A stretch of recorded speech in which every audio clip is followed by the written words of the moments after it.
In this video, we present the article entitled Dynamic Complementarity Conditions and WholeBody Trajectory Optimization for Humanoid Robot Locomotion, accepted for publication to Transactional Robotics. Given a humanoid robot, the problem of generating whole-body trajectories and a contact location for locomotion is still open. For example, a classical approach consists in resorting to simplified models, like the one of a unicycle, in order to generate footsteps starting from the input of a joystick. This article presents an approach that leads to generate robot trajectories and foot locations without a priori knowledge, thus overcoming the problem of using reduced and simplified models that strongly rely on handcraft trajectories.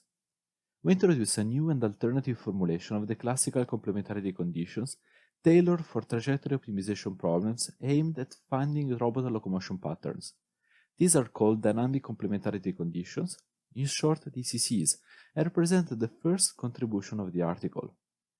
Then, we embed them into a whole-body nonlinear optimization framework to find feasible footsteps and whole-body trajectories with no a priori knowledge about the robot locomotion. The output of this planner is also tested on the real iCub humanoid robot. Finally, as a third contribution, we perform a comparison between the DCCs and other classical complementarity formulations to show that DCCs may lead to improved computational time and contact condition accuracy. The tests also run on GitHub Actions, thus providing a reproducible setup. We adopt a rigid contact model. Since the robot foot may impact the ground in multiple configurations, we approximate the foot surface with 4 points located at the vertices of the rectangle enclosing the robot foot. We assume to have full control over the velocity of these points. We also model a simple force applied on each of these points. We assume to have full control over this force's derivative too. These quantities are subject to constraints, namely friction, the normal force has to be positive, while the contact points should not penetrate the walking ground. None of the constraints presented so far can avoid the planner requesting a force from a point floating in the air. Hence, we need to add complementarity constraints. This constraint imposes the product between the point height and the corresponding normal force to be null. We just focus on the normal force component because if this vanishes, the other components have to follow because of friction. The problem with this equation is that it is difficult to be handled in an optimization framework. Its feasibility region is extremely small, only 2 lines. A first alternative consists in relaxing the equality by turning it into an inequality with an arbitrary small epsilon. An upper bound is enough since both quantities are positive thanks to the other constraints. We call this method relaxed complementarity since it corresponds to a classical relaxation of the initial equality. In the article, we present 2 additional alternatives under the name Dynamic Complementarity Conditions, or DCC. The first one exploits a bound-guarded stabilization of the initial complementarity constraint. In other words, we control the constraint to 0 over time, instead of requiring this to be identically 0 for any t. The convergence to 0 is exponential and dependent on the value of k. Unfortunately, also this constraint turned out to be difficult to be used. The remedy is again a relaxation. We call this method dynamically enforced complementarity. Once more, we only use an upper bound. In this way, the optimizer is free to choose a rate of decrease higher than the desired one.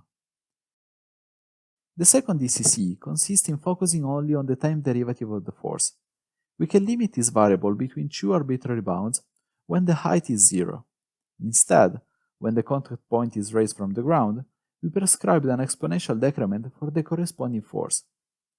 These 2 equations can be cast into a single one by adopting a function which is 1 if the height of the point is 0 and 0 otherwise. This function is the hyperbolic secant function, as in the figure.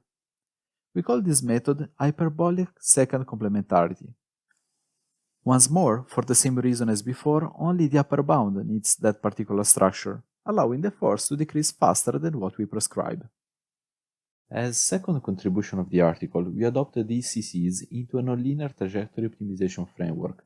We also consider the robot's centroidal momentum and its full kinematics, thus defining a detailed model of the robot in contact with the environment.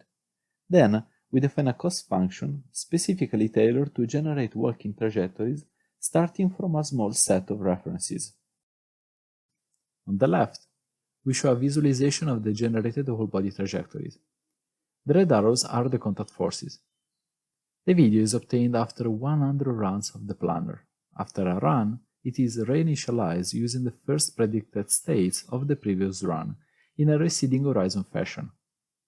The optimal control problem is solved using a multiple shooting method, adopting iPopt as a solver. In particular, the whole software stack from the problem definition to the iPopt interface is custom-made. On the right, we have a video of the iCub humanoid robot tracking the generated trajectories in open loop at a lower speed, thus demonstrating their feasibility.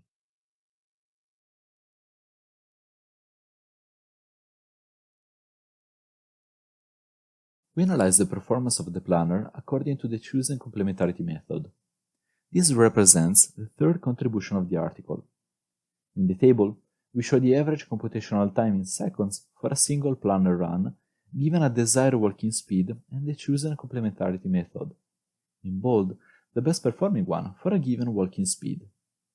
We can notice that the two methods we propose, the dynamically enforced and the hyperbolic second method, provide the lowest average computational time. In some cases, the planner was not able to generate working motions. These are indicated with a dash in the table.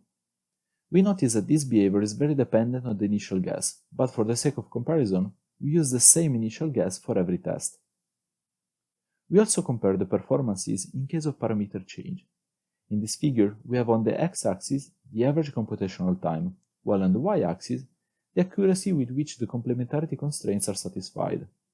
Hence, the closer to the origin the better. Looking at the points of the relaxed method, we notice the trade-off between accuracy and computational time. The hyperbolic second method instead appears to be very sensitive to parameter variations. Finally, the dynamically enforced method is the best performing one, being the closest to the origin. For the sake of reproducibility, we run the same test on GitHub Actions, thus obtaining results using a standardized machine. The average computational times are more or less doubled due to the lower performance of the virtual machines compared to a personal laptop. Moreover, for licensing issues, iPopt has to be used with a different linear solver. Nonetheless, the proposed complementarity methods still perform better at the different working speeds. Also in this case, the dynamically enforced method provides the best trade-off between computational time and accuracy. In conclusion, the article demonstrates that it is possible to automatically generate working trajectories from simple references. On the other hand, the computational time prevents an online implementation. Finally, the dynamically enforced method provides the best trade-off between computational time and accuracy. Thank you for your attention.